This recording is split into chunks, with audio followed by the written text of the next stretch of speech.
Throughout the ages, man has strived for transcendence. The struggle to free oneself from mortal limitations through union with the divine has been a central theme in all great world cultures and religions. Buddhists seek a feeling of oneness with the universe. The Catholics search for the Uno Mystica.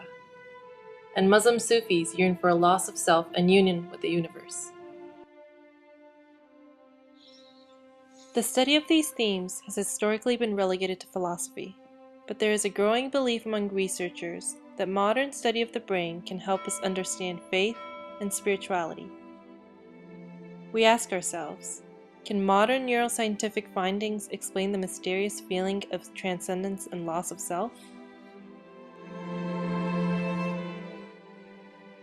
Researcher Andrew Newberg at the University of Pennsylvania has conducted several experiments to map exactly what happens in the brain when a person is having a genuinely transcendent experience.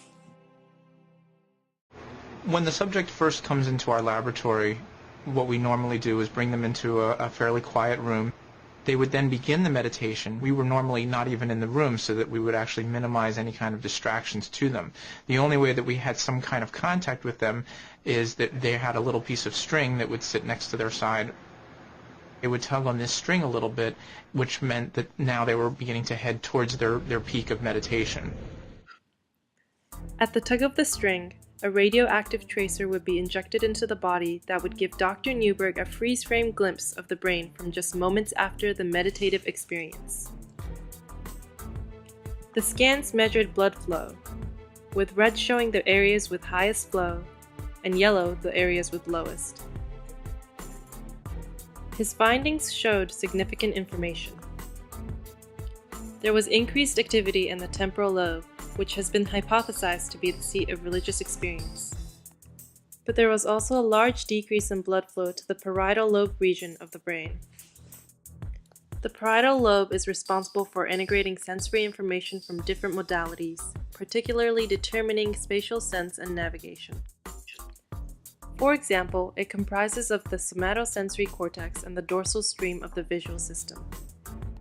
This enables regions of the parietal cortex to map objects perceived visually into body coordinate positions, giving us a definite sense of space and time. This part of the brain typically takes all of our sensory information and uses that sensory information to create a sense of ourselves. When people meditate, they frequently describe a loss of that sense of self. And that's exactly what we did see in the meditation subjects, was that they actually decreased the activity in this parietal or this orientation part of the brain.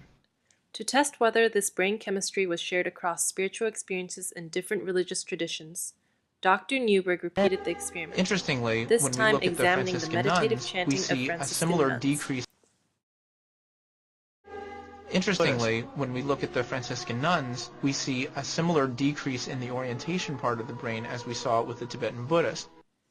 Very recently, another team of researchers led by the Italian scientist Cosimo Urgesi corroborated Dr. Newberg's findings.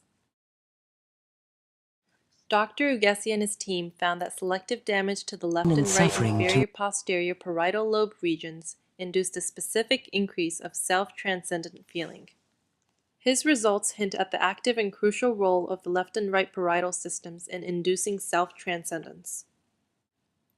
The evidence seems clear. The feeling of oneness that believers may feel during meditation seems to rise from the specific changes in the form of reduced blood flow to the parietal lobe regions of the brain. The result is a distortion in the perception of space and time, leading the person to feel a sense of union with the world around him. Research on spirituality carries great philosophical ramifications. For instance, if the realm of spiritual experience is wholly mechanical in nature, it seems to negate any non-materialistic theory of the mind. It would be a triumph for active atheists like Richard Dawkins and Sam Harris who dismiss religious experiences as an evolutionary side effect. Another poignant point of concern is, does spirituality have the same value if it is purely a mechanical phenomenon? What if research developed a pill where such spirituality could be artificially induced? Bishop Stephen Sykes thinks such artificially induced spirituality would not have much to do with religion itself. If I thought that my mind had been manipulated into having a certain set of experiences, and that somebody was out there doing it to me, then I would be very inclined, I think, rationally to think that although the experience might be pleasurable, have good consequences, relaxing, whatever, I would want to say I wouldn't think it had much to do with religion, with my faith. On the other hand, people who disagree may argue that if the feeling of transcendent spirituality is proven to be an inducible quirk of the brain, it can be regarded as something comparable to recreational drugs or other altered states of consciousness, We can understand and of little value. Nonetheless, both parties would agree that research in the new and controversial science of spirituality has a long way to go. It might be too early to draw any definitive conclusions about the brain on God, but what is clear is that this is a complex and promising field of research that can potentially lead to deep insights into the human condition.